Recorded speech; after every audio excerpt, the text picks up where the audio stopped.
Question number 4. ABCD is a trapezium in which AB parallel to DC. Here BD is a diagonal and E is the midpoint of this side AD. A line is drawn through E. So this is a line which is drawn through E, which means from midpoint E, and that is parallel to AB. So here you can see this line is parallel to AB, and these lines intersect this BC at this point, which is F. We have to prove that F is the midpoint of BC. It is already given that E is the midpoint of AD, right?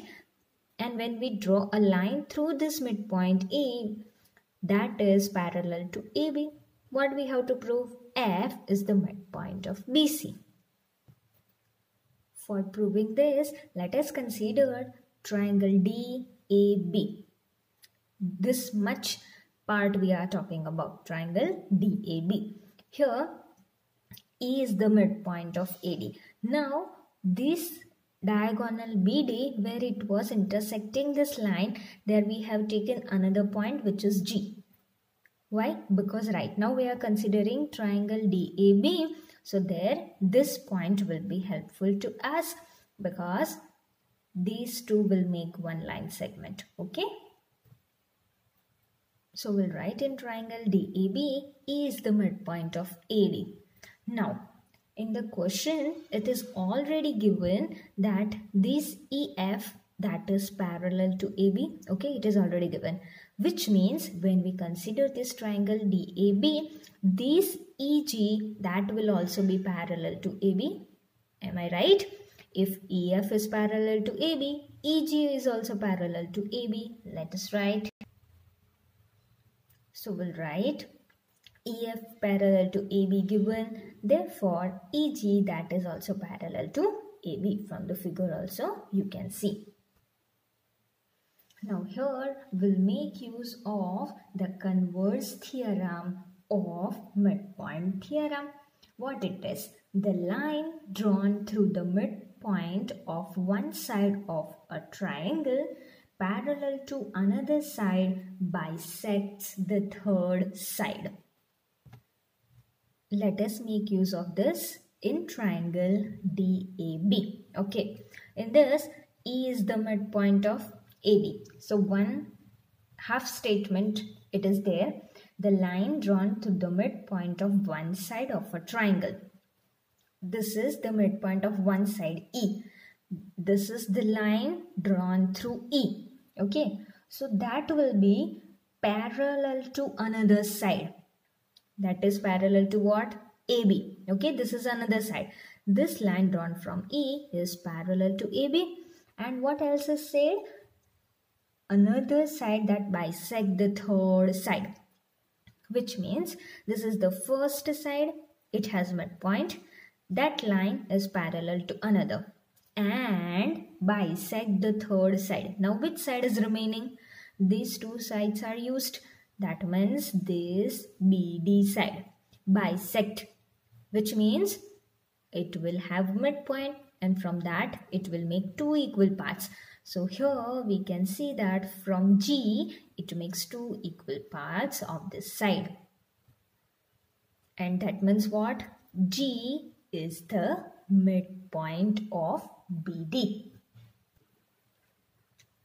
Now, converse theorem of midpoint theorem states that the line drawn through the midpoint of one side of a triangle parallel to another side bisects the third side, which means we have G is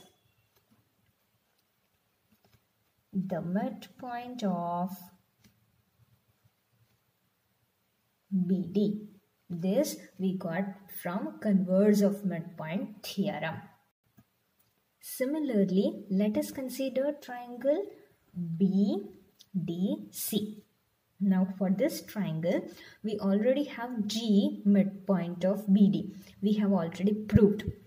Same converse of midpoint theorem will make use of the line drawn through G is this line, okay? That will be parallel to DC. Why? Because this line is already parallel to this DC. AB and DC are parallel. So this line drawn through this G, that will be parallel to DC. Okay?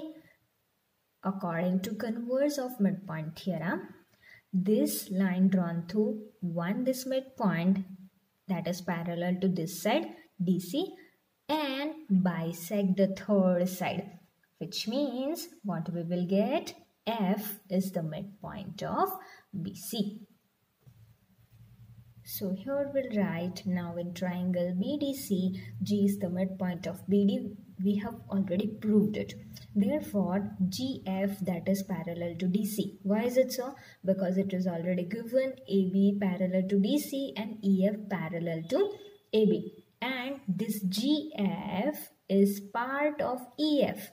If EF is parallel to AB and AB parallel to AC, GF will be parallel to DC also.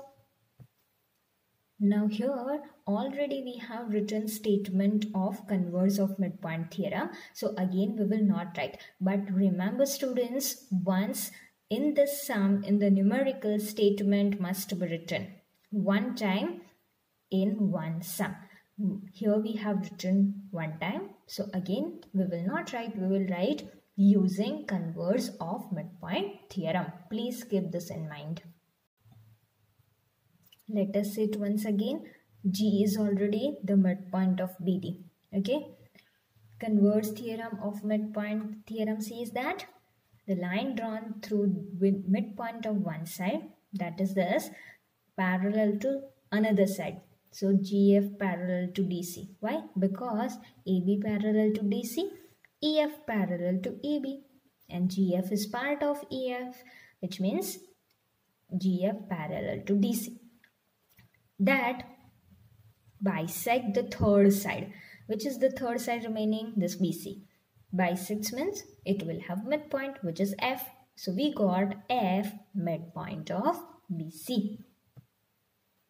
So we will write using converse of the midpoint theorem, F is the midpoint of BC. So here we completed question number 4.